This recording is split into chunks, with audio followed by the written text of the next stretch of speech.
नमस्ते, मी प्रमोद शिर्के आणि आज आमचा चिरंजीव प्रणव शिर्के, ज्याला आम्ही 100 म्हणतो, त्याचा वाढदिवस आहे. आणि माझे शेजारी उभे आहेत ते अण्णा आहेत, बिशी अण्णा, ज्यांना गाव बिशी अण्णा नावाने ओळखतं. म्हणजे बांधकाम क्षेत्रात त्यांनी स्वतःचं करिअर घडवलं, पण आज त्यांची ओळख आहे की कुणाला कुठं लागलं काय भरलं की आवर्जून माणूस अण्णांपाशी येतो आणि त्यांनी तोडल्याच्यानंतर फरक पडतो. महादेव बघता येतं, सगळ्याच देवांवर सोडतात आणि आमच्या हिंदू सरांच्या मातृसंगीत.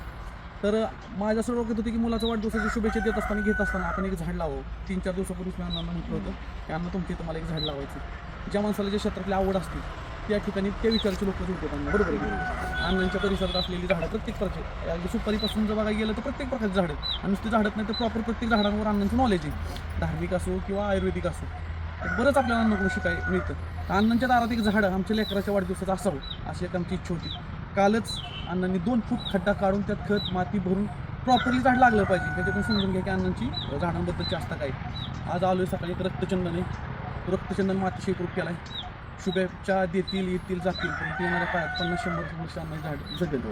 रक्तचंदनाचं झाड लावले आणि माझ्या मनातली इच्छा आज पूर्ण झाली. मावशी अण्णांच्या साथीने एक झाड लागले.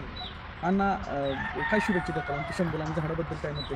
शंभूविषयी जर बोलायचं झालं तर त्याच्या वयाच्या मानाने ते पोराचा बुद्ध्यांक इतका पॉवरफुल आहे की कुठलाही शब्द एखादा जर त्याने ऐकला तर तो पूर्णपणे कॅप्चर करून त्याच्याविषयी चांगल्या मत प्रदर्शन करू शकतो, भाषण करू शकतो. या वयात तो म्हणजे उद्याचा उगवटा तारा आहे बरं का. आज त्याची लक्षणं आजच दिसते ती त्या पोराच्यातली.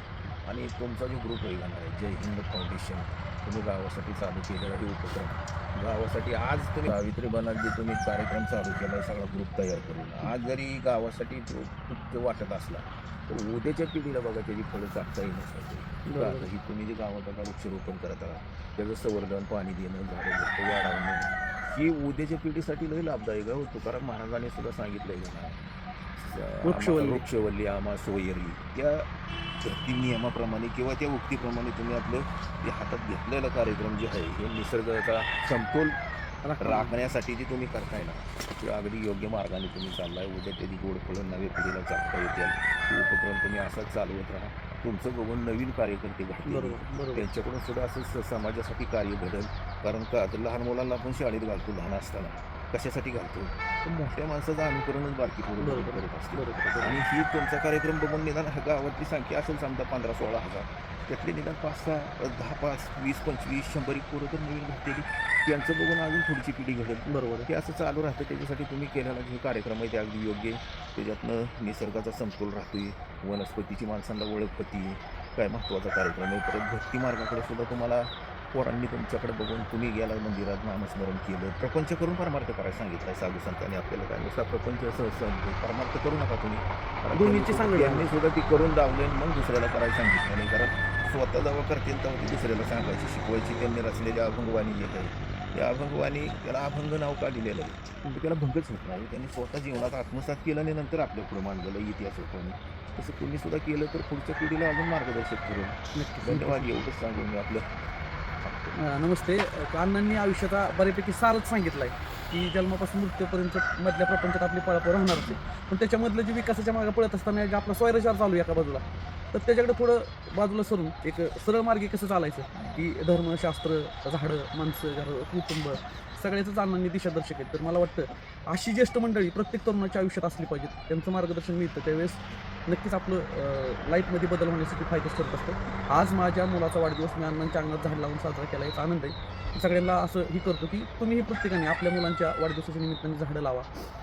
गावात असणारी मंदिर असतील, कधीतरी रोज कामाच्या दिशेने चालणारी पावलं कधीतरी मंदिराच्या दिशेने वळवा, नतमस्तक व्हा, तिथलं एक शांततेचं अनुभव घ्या, एक वेगळं पण जपा. ह्या गोष्टीच आपण घेतल्या तर नक्कीच आपलं लाईफ किंवा व्यक्तिमत्व परिपूर्ण होण्याच्या दिशेने वाटचाल करेल. दिवसभराच्या धावपळीत कामाच्या माणसाच्या मेंदूवर आलेला ताण, प्रपंचाच्या वजाचा म्हणा, अजून दुसरी कशाची टेन्शन, आता लय टेन्शन घ्यायचं. बरोबर, पहिलं 3च गरजा होते जीवनात माणसाला, अन्न, वस्त्र, निवारा. आज त्या गरजात विज्ञान आपण म्हणतो, पण या विज्ञानाने इतकी माणसाच्या गरजात भर पडली. बरोबर, मोटरसायकल आली, तिचं पेट्रोल आलं. पहिलं अन्न, वस्त्र आणि निवारा 3च गरजा होत्या. आज पेट्रोल आलं, गाडी आली, मोबाईल आला, TV आला, वॉशिंग मशीन आलं. आजची गरजा प्रचंड वाढलेल्या गरजामुळं आपल्या कमाईतलं आलेले पैसे पोटाला रुपयाच लागतील, 9 रुपये वरचं चैनीवर लागतील. म्हणून माणसाच्या जीवनाची धावपळ इतकी वाढली की तो थांबतच नाही, थांबला तर ह्या स्पर्धेत टिकतच नाही. बरोबर आहे, त्यासाठी बरोबर. माणसाने विज्ञानाचा बी कास धरली पाहिजे आणि परमार्थ बी धरला पाहिजे. तेव्हा त्याला आत्मशांती संध्याकाळी गेला, ध्यानस्थ थोडा बसला, प्राण योगा केला, प्राणायाम केलं तर थोडी आत्म्याला शांती मिळते. एकाग्र चित्ताने बसला, डोळं मिटून परमेश्वराचं ध्यान केलं, मेंदूवरचं ताण कमी होतं. उद्या तुम्ही परत नव्या एनर्जीने फ्रेश होऊन घ्यायला लागता ना. बरोबर, त्याच्यासाठी गरज आहे त्याची भक्ती मार्गाची सुद्धा घेऊन. नक्कीच अण्णा, तुम्ही सांगितलेल्या गोष्टींचं आम्ही अनुकरण करण्याचा 100% यशस्वी होईल सांगता येत नाही, पण प्रयत्न करू आणि प्रयत्नांती परमेश्वर. परमेश्वर असतोच.